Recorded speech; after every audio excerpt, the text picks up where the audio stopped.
ಓಂ ಶಾಂತಿ. ಇಂದಿನ ದಿನಾಂಕ 8/7/2022. ಮಧುರ ಮಕ್ಕಳೇ, ವ್ಯರ್ಥ ಮಾತುಗಳಲ್ಲಿ ನೀವು ನಿಮ್ಮ ಅಮೂಲ್ಯ ಸಮಯವನ್ನು ನಷ್ಟ ಮಾಡಿಕೊಳ್ಳಬಾರದು. ತಂದೆಯ ನೆನಪಿನಿಂದ ಸದಾ ಅಮರರಾಗಬೇಕಾಗಿದೆ. ಪ್ರಶ್ನೆ: ಬಾಪ್ದಾದ ಇಬ್ಬರೂ ಸಹ ನಿರಹಂಕಾರಿಯಾಗಿ ಮಕ್ಕಳ ಕಲ್ಯಾಣಕ್ಕೋಸ್ಕರವಾಗಿ ಯಾವ ಸಲಹೆಯನ್ನು ಕೊಡುತ್ತಾರೆ? ಉತ್ತರ: ಮಕ್ಕಳೇ, ಸದಾ ನಮಗೆ ಶಿವಬಾಬಾ ಓದಿಸುತ್ತಾರೆ ಎಂದು ತಿಳಿದುಕೊಳ್ಳಬೇಕು. ಭಲೆ ಬ್ರಹ್ಮ ತಂದೆಯೂ ಸಹ ಓದಿಸುತ್ತಾರೆ, ಆದರೆ ಶಿವತಂದೆಯನ್ನು ನೆನಪು ಮಾಡುವುದರಲ್ಲಿಯೇ ನಿಮ್ಮ ಕಲ್ಯಾಣವಿದೆ. ಆದ್ದರಿಂದ ಈ ದಾದಾರವರೂ ಸಹ ನಿರಹಂಕಾರಿಯಾಗಿ ಹೇಳುತ್ತಾರೆ, ನಾನು ನಿಮಗೆ ಓದಿಸುವುದಿಲ್ಲ. ಓದಿಸುವಂಥವರು ಒಬ್ಬ ತಂದೆಯಾಗಿದ್ದಾರೆ, ಅವರನ್ನೇ ನೆನಪು ಮಾಡಿ. ಅವರ ನೆನಪಿನಿಂದಲೇ ನೀವು ವಿಕರ್ಮಾಜೀತರಾಗುತ್ತೀರಿ. ವಿಕರ್ಮ ವಿನಾಶವಾಗುತ್ತದೆ, ನನ್ನ ಬ್ರಹ್ಮ ನೆನಪಿನಿಂದಲ್ಲ. ಓಂ ಶಾಂತಿ. ಈಗ ಮಕ್ಕಳು ಸನ್ಮುಖದಲ್ಲಿ ಕುಳಿತಿದ್ದೀರಿ. ಮಕ್ಕಳ ಬುದ್ಧಿಯಲ್ಲಿ ಅವಶ್ಯವಾಗಿ ಇರುತ್ತದೆ, ಪತಿತ ಪಾವನ ಪರಂಪಿತ ಪರಮಾತ್ಮ ಯಾರು ಜ್ಞಾನಸಾಗರನಾಗಿದ್ದಾರೆ, ಅವರು ಈ ಬ್ರಹ್ಮರವರ ತನುವಿನ ಮುಖಾಂತರ ಓದಿಸುತ್ತಿದ್ದಾರೆ. ಬುದ್ಧಿಯಂತೂ ಮೊದಲು ತಮ್ಮ ಶಾಂತಿಧಾಮಕ್ಕೆ ಹೋಗುತ್ತದೆ, ನಂತರ ಇಲ್ಲಿ ಬರುತ್ತದೆ. ಶಿವತಂದೆಯು ಈ ಬ್ರಹ್ಮರವರ ಶರೀರದಲ್ಲಿ ನಮಗೆ ರಾಜಯೋಗವನ್ನು ಕಲಿಸಲು ಬಂದಿದ್ದಾರೆ. ನಮಗೆ ಯಾರು ಓದಿಸುತ್ತಾರೆ ಎನ್ನುವುದು ವಿದ್ಯಾರ್ಥಿಗಳ ಬುದ್ಧಿಯಲ್ಲಿ ಇರುತ್ತದೆ. ಶಾಲೆಗೆ ಹೋಗುತ್ತಾರೆಂದರೆ ಇಂತಹ ಶಿಕ್ಷಕರು ನಮಗೆ ಓದಿಸುತ್ತಾರೆಂದು ತಿಳಿಯುತ್ತಾರೆ. ಅವರ ಹೆಸರೂ ಸಹ ವಿಚಾರದಲ್ಲಿ ಇರುತ್ತದೆ. ಕಣ್ಣುಗಳಿಂದಲೂ ಸಹ ನೋಡುತ್ತಾರೆ. ಸತ್ಸಂಗಗಳು ಸಹ ಭಿನ್ನ ಭಿನ್ನ ರೀತಿಯಲ್ಲಿ ಇರುತ್ತದೆ. ಅಲ್ಲಿ ಹೇಳುತ್ತಾರೆ, ಇಂತಹ ಮಹಾತ್ಮರು ನಮಗೆ ಇಂತಹ ಶಾಸ್ತ್ರವನ್ನು ತಿಳಿಸುತ್ತಾರೆ. ಭಿನ್ನ ಭಿನ್ನ ಅನೇಕ ಶಾಸ್ತ್ರಗಳನ್ನು ತಿಳಿಸುತ್ತಾರೆ. ಜನ್ಮ ಜನ್ಮಾಂತರಗಳಿಂದ ಹೀಗೆ ಕೇಳುತ್ತಲೇ ಬಂದಿದ್ದೀರಿ. ಈಗ ನೀವು ಇಲ್ಲಿ ಕುಳಿತಿದ್ದಂತೆ ಶಿವಬಾಬಾರವರನ್ನು ನೆನಪು ಮಾಡುತ್ತೀರಿ. ಅವರು ನಮ್ಮ ಪತಿತ ಪಾವನ ಶಿವತಂದೆಯಾಗಿದ್ದಾರೆ. ಅವರೇ ಬಂದು ಬ್ರಹ್ಮರವರ ಮುಖಾಂತರ ನಮಗೆ ಓದಿಸುತ್ತಾರೆ ಎನ್ನುವುದನ್ನು ತಿಳಿಯುತ್ತೀರಿ. ಈ ಬ್ರಹ್ಮರವರೂ ಸಹ ಓದಿಸುತ್ತಾರೆ. ಯಾವಾಗ ಬ್ರಹ್ಮ ಕುಮಾರ ಕುಮಾರಿಯರೂ ಸಹ ಓದಿಸುತ್ತಾರೆಂದರೆ ಈ ಬ್ರಹ್ಮರವರು ಓದಿಸಲಾಗುವುದಿಲ್ಲವೇನು? ಆದರೂ ಸಹ ನೀವು ಈ ರೀತಿ ತಿಳಿಯಿರಿ, ನಮಗೆ ಶಿವತಂದೆಯೇ ಓದಿಸುತ್ತಾರೆ, ಬ್ರಹ್ಮನಲ್ಲ. ಇದರಲ್ಲಿ ನಿಮಗೆ ತುಂಬ ಲಾಭವಾಗುತ್ತದೆ. ಇದನ್ನೇ ನಿರಹಂಕಾರಿತನವೆಂದು ಹೇಳಲಾಗುತ್ತದೆ.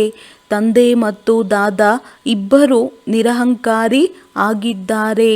ಇವರು ಬ್ರಹ್ಮ ತಂದೆ ಸ್ವಯಂ ಹೇಳುತ್ತಾರೆ, ಭಲೆ ನಾನು ಓದಿಸುತ್ತೇನೆ, ಆದರೆ ಶಿವತಂದೆಯು ಓದಿಸುತ್ತಾರೆಂದು ತಿಳಿಯಿರಿ. ಎಷ್ಟು ಶಿವತಂದೆಯನ್ನು ನೆನಪು ಮಾಡುತ್ತೀರಿ, ಅಷ್ಟು ವಿಕರ್ಮಾಜೀತರಾಗುತ್ತೀರಿ. ಶಿವಬಾಬಾ ಪತಿತ ಪಾವನ. ಎಷ್ಟು ಶಿವತಂದೆಯನ್ನು ನೆನಪು ಮಾಡುತ್ತೀರಿ, ಅಷ್ಟು ವಿಕರ್ಮಾಜೀತರಾಗುತ್ತೀರಿ. ಶಿವಬಾಬಾ ಪತಿತ ಪಾವನ ಜ್ಞಾನಸಾಗರ ತಂದೆಯು ನಮಗೆ ಓದಿಸುತ್ತಾರೆ ಎಂದು ಸದಾ ತಿಳಿಯಿರಿ. ಏನಾದರೂ ಸರಿ, ಶಿವತಂದೆಯನ್ನು ಮರೆಯಬಾರದು.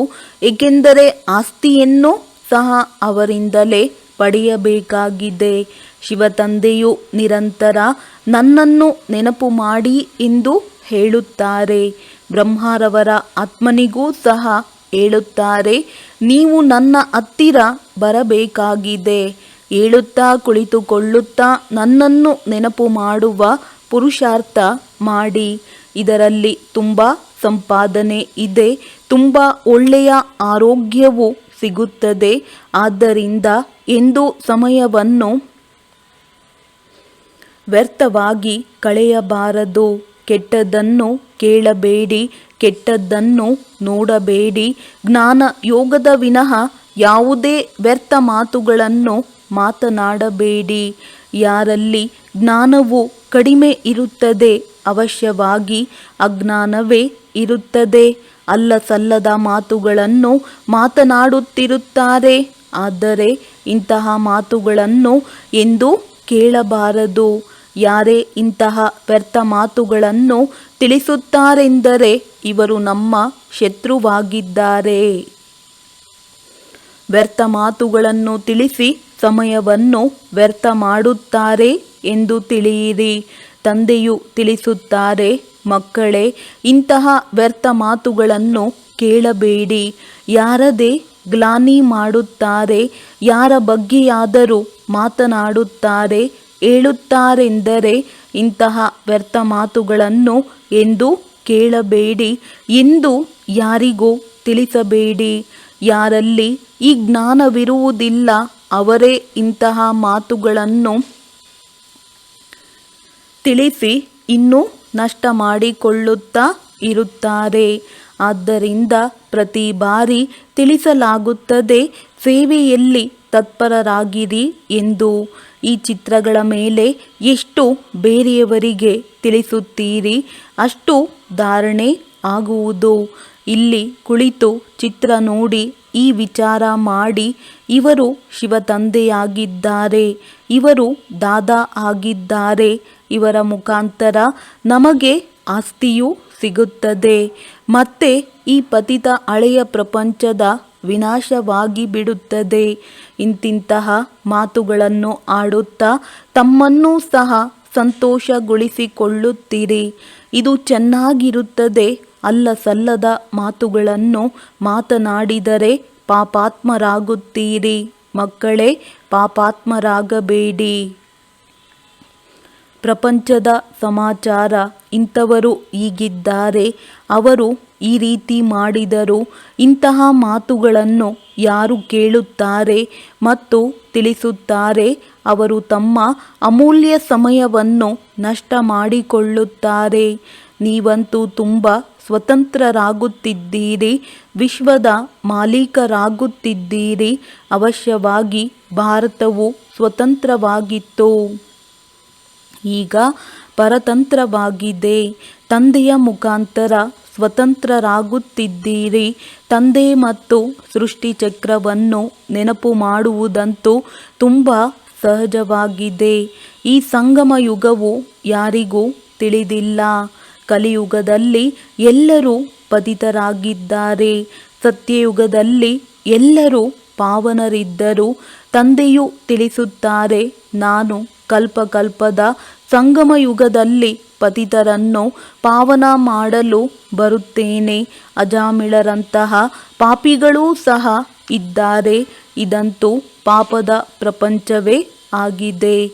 ಇದರಲ್ಲಿ ಯಾವುದೇ ಸುಖವಿಲ್ಲ. ಅದು ಪುಣ್ಯಾತ್ಮ ಸುಖವನ್ನು ಪಡೆಯುವ ಪ್ರಪಂಚವಾಗಿದೆ. ಈ ಮಾತುಗಳನ್ನು ಯಾರೂ ತಿಳಿಸಲು ಸಾಧ್ಯವಿಲ್ಲ. ಸುಖವು ಎಲ್ಲಿ ಸಿಗುತ್ತದೆ ಎನ್ನುವುದು ಯಾರ ಬುದ್ಧಿಯಲ್ಲಿಯೂ ಇಲ್ಲ. ಸುಖಧಾಮದಲ್ಲಿ ಸುಖವು ಸಿಗುತ್ತದೆ ಎನ್ನುವುದನ್ನು ನೀವು ತಿಳಿಸಬಲ್ಲಿರಿ. ಇದು ದುಃಖಧಾಮವೇ ಆಗಿದೆ. ಬಲೆ ದೊಡ್ಡ ದೊಡ್ಡ ಮೆಹಲ್ಗಳನ್ನು ನಿರ್ಮಿಸಿ ಕುಳಿತಿದ್ದೀರಿ. ಆದರೆ ಮಾರ್ಗವೆಲ್ಲವೂ ಪತಿತರನ್ನಾಗಿ ಮಾಡುವುದೇ ಆಗಿದೆ. ಇಲ್ಲವೆಂದರೆ ಭಾರತದ ಇಷ್ಟೊಂದು ಇಳಿಯುವ ಕಲೆ ಏಕೆ ಆಗುತ್ತಿತ್ತು? ಏರುವ ಕಲೆಯನ್ನಾಗಿ ಮಾಡುವವರು ತಂದೆಯೊಬ್ಬರೇ ಆಗಿದ್ದಾರೆ. ಉಳಿದವರೆಲ್ಲರೂ ಬೀಳಿಸುವವರಾಗಿದ್ದಾರೆ. ಇದು ತುಂಬ ತಿಳುವಳಿಕೆಯ ಮಾತಾಗಿದೆ. ಅಂಧಶ್ರದ್ಧೆಯ ಯಾವುದೇ ಮಾತಿಲ್ಲ. ಶಿಕ್ಷಕರು ಹೇಳುತ್ತಾರೆ, ನಿಮಗೆ BA ಓದಿಸುತ್ತೇನೆ ಎಂದರೆ ಅದು ಸುಳ್ಳಾಗುತ್ತದೆ ಏನು? ಈ ಬೇಹದ್ದಿನ ತಂದೆಯೂ ಸಹ ಹೇಳುತ್ತಾರೆ, ನಾನು ನಿಮಗೆ ಸಹಜ ರಾಜಯೋಗವನ್ನು ಕಲಿಸಿ ರಾಜರಿಗೂ ರಾಜರನ್ನಾಗಿ ಮಾಡುತ್ತೇನೆ, ಸ್ವರ್ಗದ ರಾಜರನ್ನಾಗಿ ಮಾಡುತ್ತೇನೆ. ಸ್ವರ್ಗದ ರಾಜ ಮತ್ತು ನರಕದ ರಾಜರಾಗುವುದರಲ್ಲಿ ರಾತ್ರಿ ಹಗಲಿನ ವ್ಯತ್ಯಾಸವಿದೆ. ನರಕದಲ್ಲಿ ಯಾರು ರಾಜ ರಾಣಿಯಾಗುತ್ತಾರೆ ಅವರು ದಾನ ಪುಣ್ಯದಿಂದ ಆಗುತ್ತಾರೆ. ಅಲ್ಪಕಾಲದ ಸುಖವೂ ಸಿಗುತ್ತದೆ ಮತ್ತು ಸ್ವರ್ಗದ ರಾಜಾರಾಣಿ ವಿದ್ಯೆಯಿಂದ ಆಗುತ್ತಾರೆ. ತಂದೆಯ ಉಪಾಯವು ಏನು ನಡೆಯುತ್ತಾ ಇದೆ ಎಂಬುದನ್ನು ಸಹ ನೀವು ಅರಿತುಕೊಂಡಿದ್ದೀರಿ. ಇಡೀ ಸೃಷ್ಟಿಯು ದುಃಖಧಾಮವಾಗಿದೆ. ಇದನ್ನು ಸುಖಧಾಮ, ಶಾಂತಿಧಾಮವನ್ನಾಗಿ ಮಾಡುವುದಾಗಿದೆ. ಭಾರತವು ಸುಖಧಾಮವಾಗಿತ್ತು. ಉಳಿದೆಲ್ಲ ಆತ್ಮಗಳು ಶಾಂತಿಧಾಮದಲ್ಲಿದ್ದರು. ಈಗಂತೂ ಎಲ್ಲರೂ ದುಃಖಧಾಮದಲ್ಲಿದ್ದಾರೆ. ಮತ್ತೆ ಶಾಂತಿಧಾಮ, ಸುಖಧಾಮಕ್ಕೆ ಹೋಗಬೇಕಾಗಿದೆ. ಯಾರು ರಾಜಯೋಗವನ್ನು ಕಲಿಯುತ್ತಾರೆ ಅವರೇ ಸುಖಧಾಮದಲ್ಲಿ ಬರುತ್ತಾರೆ. ಉಳಿದವರು ಲೆಕ್ಕಾಚಾರವನ್ನು ಸಮಾಪ್ತಿ ಮಾಡಿ ಶಾಂತಿಧಾಮಕ್ಕೆ ಹೊರಟು ಹೋಗುತ್ತಾರೆ. ಶಾಂತಿಧಾಮ, ಸುಖಧಾಮ ಯಾವುದಾಗಿದೆ ಎನ್ನುವುದು ಈ ಪ್ರಪಂಚದಲ್ಲಿ ಯಾರಿಗೂ ಗೊತ್ತಿಲ್ಲ. ಈ ಬ್ರಹ್ಮ ತಂದೆಯೂ ಸಹ ಹೇಳುತ್ತಾರೆ, ನಾನು ಸಹ ತಿಳಿದುಕೊಂಡಿರಲಿಲ್ಲ ಎಂದು. ಯಾರು ಸ್ವಯಂ ಮಾಲೀಕರಾಗಿದ್ದರೋ ಅವರೇ ಮರೆತು ಬಿಟ್ಟಿದ್ದಾರೆ ಅಂದಾಗ ಉಳಿದ ಮನುಷ್ಯರು ಹೇಗೆ ತಿಳಿಯುತ್ತಾರೆ? ನಾಟಕದನುಸಾರ ಎಲ್ಲರೂ ಇಳಿಯಲೇಬೇಕಾಗಿದೆ. ಈಗ ಪುನಃ ಏರುವ ಸಮಯವಾಗಿದೆ. ನಾನು ಎಲ್ಲರನ್ನೂ ಸುಖಧಾಮ, ಶಾಂತಿಧಾಮಕ್ಕೆ ಕರೆದುಕೊಂಡು ಹೋಗಲು ಬಂದಿದ್ದೇನೆ ಎಂದು ತಂದೆಯು ತಿಳಿಸುತ್ತಾರೆ. ನಿಮ್ಮ ಬಳಿ ಅನೇಕರು ಬರುತ್ತಾರೆ. ಮನಸ್ಸಿಗೆ ಶಾಂತಿ ಬೇಕೆಂದು ಕೇಳುತ್ತಾರೆ. ಸುಖಧಾಮದ ವಾರ್ತಾಲಾಪವನ್ನು ಮಾಡುವವರಂತೂ ಯಾರೂ ಇಲ್ಲ. ಸನ್ಯಾಸಿಗಳು ನಿವೃತ್ತಿ ಮಾರ್ಗದವರಾಗಿದ್ದಾರೆ. ಅವರೆಂದು ಸುಖದ ಮಾರ್ಗವನ್ನು ತಿಳಿಸಲಾಗುವುದಿಲ್ಲ. ಆದ್ದರಿಂದ ತಂದೆಗೆ ದಯೆ ಬರುತ್ತದೆ. ಇವರನ್ನು ಸುಖಧಾಮ, ಶಾಂತಿಧಾಮದಲ್ಲಿ ಕರೆದುಕೊಂಡು ಹೋಗೋಣವೆಂದು. ತಂದೆಯ ಪರಿಚಯವನ್ನು ಕೊಡಬೇಕಾಗಿದೆ ಎನ್ನುವುದು ಮಕ್ಕಳಿಗೂ ಸಹ ಬರಬೇಕಾಗಿದೆ. ತಂದೆಯಿಂದ ಅವಶ್ಯವಾಗಿ ಭಾರತವಾಸಿಗಳಿಗೆ ಆಸ್ತಿಯು ಸಿಗಬೇಕು. ನಾವು ನರಕದಲ್ಲಿ ಏಕೆ ಇದ್ದೇವೆ ಎಂದರೆ ನಾವೇ ಸ್ವರ್ಗದಲ್ಲಿದ್ದೆವು. ಈಗ ನರಕದಲ್ಲಿದ್ದೇವೆ. ಆದರೆ ಈ ಮಾತುಗಳನ್ನು ಅರ್ಥ ಮಾಡಿಕೊಳ್ಳುವುದೇ ಇಲ್ಲ. ಮಾಯೆಯು ಬುದ್ಧಿಯ ಬೀಗವನ್ನು ಸಂಪೂರ್ಣವಾಗಿ ಬಂದ್ ಮಾಡಿಬಿಟ್ಟಿದೆ. ಆದ್ದರಿಂದ ಇಷ್ಟು ಸಹಜ ಮಾತನ್ನೂ ಸಹ ಅರ್ಥ ಮಾಡಿಕೊಳ್ಳುವುದಿಲ್ಲ.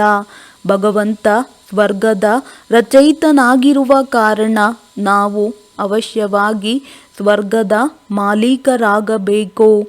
ಈಗ ಇಲ್ಲ, ಏಕೆಂದರೆ ರಾವಣ ರಾಜ್ಯವಾಗಿದೆ. ಈ ರಾವಣ ರಾಜ್ಯದ ವಿನಾಶವಂತೂ ಈಗ ಆಗಲೇಬೇಕಾಗಿದೆ. ಇದಕ್ಕೋಸ್ಕರವೇ ಮಹಾಭಾರತ ಯುದ್ಧವು ಸನ್ಮುಖದಲ್ಲಿ ನಿಂತಿದೆ. ತುಂಬ ಸಹಜವಾಗಿದೆ. ಆದರೆ ಇದು ಬುದ್ಧಿಯಲ್ಲಿ ಕುಳಿತಾಗ ಮಾತ್ರ. ಬುದ್ಧಿಯಲ್ಲಿ ಕುಳಿತುಕೊಳ್ಳದೆ ಇರುವ ಕಾರಣ ಅಲ್ಲಸಲ್ಲದ ಮಾತುಗಳನ್ನು ಆಡುತ್ತಾರೆ. ಸಮಯವನ್ನು ವ್ಯರ್ಥ ಮಾಡುತ್ತಾರೆ. ಇಂತಹ ಮಾತುಗಳನ್ನು ಕಿವಿಗಳಿಂದ ಎಂದೂ ಕೇಳಬಾರದು. ನೀವು ತಮ್ಮ ವಿದ್ಯೆಯಲ್ಲಿ ತತ್ಪರರಾಗಿರಿ. ಆಗಲೇ ಪದವಿಯೂ ಸಿಗುತ್ತದೆ. ಪಾಠಶಾಲೆಯಲ್ಲಿ ಯಾರು ಒಳ್ಳೆಯ ವಿದ್ಯಾರ್ಥಿಗಳು ಇರುತ್ತಾರೆ ಅವರು ತುಂಬ ಚೆನ್ನಾಗಿ ಓದುತ್ತಾರೆ. ಪರೀಕ್ಷೆಯ ದಿನಗಳಲ್ಲಿ ವಿಶೇಷವಾಗಿ ಏಕಾಂತದಲ್ಲಿ ಓದುತ್ತಾರೆ. ಏಕೆಂದರೆ ಅನುತ್ತೀರ್ಣರಾಗಬಾರದು ಎಂದು. ಅನುತ್ತೀರ್ಣರಾಗುವವರು ಮೋಸ ಹೋಗುತ್ತಾ ಇರುತ್ತಾರೆ. ತಂದೆಯು ತಿಳಿಸುತ್ತಾರೆ, ಎಷ್ಟಾದರೂ ಸರಿ ತಂದೆಯ ನೆನಪಿನಲ್ಲಿರಿ. ಪ್ರಿಯತಮನೊಂದಿಗೆ ಪ್ರಿಯತಮೆಯ ನಿಶ್ಚಿತಾರ್ಥವಾಯಿತೆಂದರೆ ಮುಗಿಯಿತು. ಒಳ್ಳೆಯದು. ಇಂದು ಮದುವೆ ಮಾಡಿದರು, ನಾಳೆ ಪತಿಯು ಶರೀರ ಬಿಟ್ಟರು. ಇಡೀ ಆಯಸ್ಸು ಅವರನ್ನು ನೆನಪು ಮಾಡುತ್ತಾ ಇರುತ್ತಾರೆ. ಈಗ ಅವರಂತೂ ಪತಿತರನ್ನಾಗಿ ಮಾಡುವವರಾಗಿದ್ದಾರೆ. ಆದರೆ ತಂದೆಯು ಹೇಳುತ್ತಾರೆ, ನಾನು ನಿಮ್ಮನ್ನು ಸ್ವರ್ಗದ ಮಾಲೀಕರನ್ನಾಗಿ ಮಾಡುತ್ತೇನೆ ಎಂದಾಗ ಇಂತಹ ತಂದೆಯನ್ನು ಎಷ್ಟೊಂದು ನೆನಪು ಮಾಡಬೇಕು. ಮಾಯೆಯು ನಿಮ್ಮ ಯೋಗವನ್ನು ಕತ್ತರಿಸಲು ತುಂಬ ಪ್ರಯತ್ನ ಪಡುತ್ತದೆ. ಆದರೆ ನೀವು ಸಾಹಸವಂತರಾಗಿ ಇರಬೇಕಾಗಿದೆ. ಯಾವುದು ಅಜ್ಞಾನ ಕಾಲದಲ್ಲಿಯೂ ಸಹ ಬರುತ್ತಿರಲಿಲ್ಲ. ಆ ಸಂಕಲ್ಪಗಳು ತುಂಬ ಬಿರುಗಾಳಿಗಳನ್ನು ತರುತ್ತದೆ.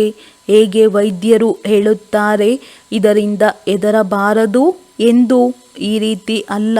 ಅದಕ್ಕೆ ಹೆದರಿ ಇನ್ನೊಂದು ಔಷಧೋಪಚಾರ ಮಾಡಬೇಡಿ.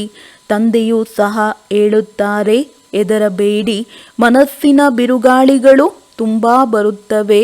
ಆದರೆ ಕರ್ಮೇಂದ್ರಿಯಗಳಿಂದ ಯಾವುದೇ ವಿಕರ್ಮ ಮಾಡಬಾರದು. ಒಬ್ಬರು ಇನ್ನೊಬ್ಬರಿಗೆ ಜ್ಞಾನವನ್ನು ತಿಳಿಸಿ ಉದ್ಧಾರ ಮಾಡಬೇಕು. ತಂದೆಯು ತುಂಬ ತಿಳಿಸುತ್ತಾರೆ, ನೀವು ತಮ್ಮ ಮಸ್ತಿಯಲ್ಲಿ ಮಸ್ತರಾಗಿರಿ. ಮನೆಯಲ್ಲಿ ಗೀತಾ ಪಾಠಶಾಲೆಯನ್ನು ತೆರೆಯಿರಿ. ಮನೆಯೇ ಮೊದಲ ಪಾಠಶಾಲೆ. ಮಕ್ಕಳನ್ನು ಸಹ ಸ್ವರ್ಗದ ಮಾಲೀಕರನ್ನಾಗಿ ಮಾಡಿ. ತಂದೆಯು ಸ್ತ್ರೀಯನ್ನು ಮಕ್ಕಳನ್ನು ಸುಖಕ್ಕೋಸ್ಕರ ರಚಿಸುತ್ತಾರೆ.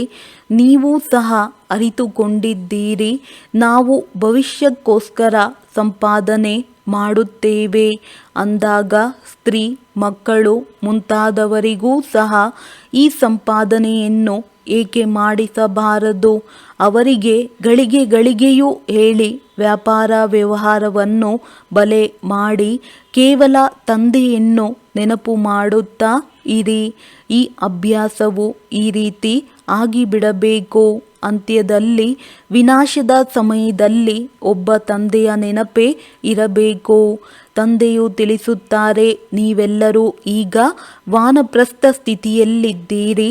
ಎಲ್ಲರೂ ನನ್ನ ಬಳಿ ಬರಬೇಕಾಗಿದೆ. ನಾನು ಕರೆದುಕೊಂಡು ಹೋಗುವುದಕ್ಕೋಸ್ಕರ ಬಂದಿದ್ದೇನೆ. ನಿಮ್ಮ ರೆಕ್ಕೆಗಳು ಕತ್ತರಿಸಲ್ಪಟ್ಟಿವೆ.